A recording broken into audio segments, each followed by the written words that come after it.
मुंबईच्या सत्ताधीश नेत्यांना मुंबईच्या विकासाशी काहीही घेणं देणं नाही, फक्त टक्क्यांवर त्यांचं काम अडलंय आणि चालतंय, या टक्क्यांनाच घात केला असा थेट आरोप केला केंद्रीय दळणवळण मंत्री नितीन गडकरी यांनी।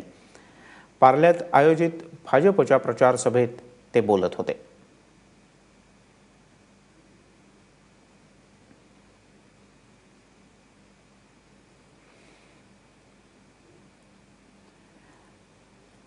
सभेमध्ये सत्ताधाऱ्यांवर म्हणजे प्रामुख्याने शिवसेनेवर आरोप करताना नितीन गडकरी काय म्हणाले पाहूया।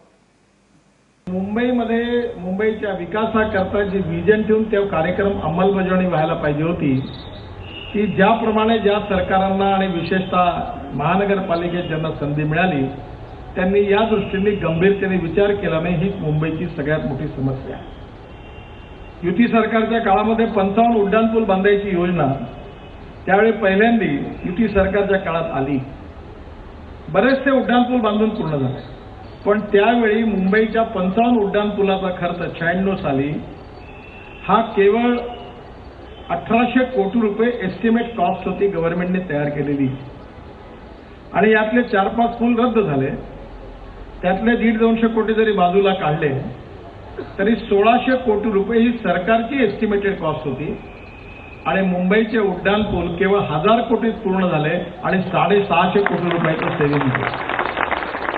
तेव्हा हा प्रश्न मुंबईच्या सुज्ञ लोकांना मला विचारायचा आहे की वैतरण्याला धरण बांधायचं ठरलं, धरणाची किंमत 1300 कोटी रुपये होती आणि 913 कोटी रुपये ऍडिशनल कॉस्ट पुन्हा माती खोदण्याकरता लागली। हा कोणता न्याय? आणि या 20 वर्षाच्या राज्यामध्ये मुंबई महानगरपालिकेने कोणती अशी गोष्ट केलेली आहे की जी मुंबईकरांना मोठी गोष्ट आहे? आपण मला सांगा। इनोव्हेशन, टेक्नॉलॉजी, एंटरप्रिनरशिप, रिसर्च बदललाय, पण मुंबईच्या सत्तारूढ शिवसेनेच्या नेत्यांना मुंबईच्या भविष्याच्या विजनशी काही गेलेलं नाही। केवळ याच्या टक्केवारीवरच सगळं नेतृत्व एका ठिकाणी आलं आणि या टक्केवारीने मुंबईचा घात केला। त्यामुळे मुंबईचा विकास करायचा असेल तर मुंबईची विजन असणारी पार्टी आणि विजन असणारं नेतृत्व पाहिजे।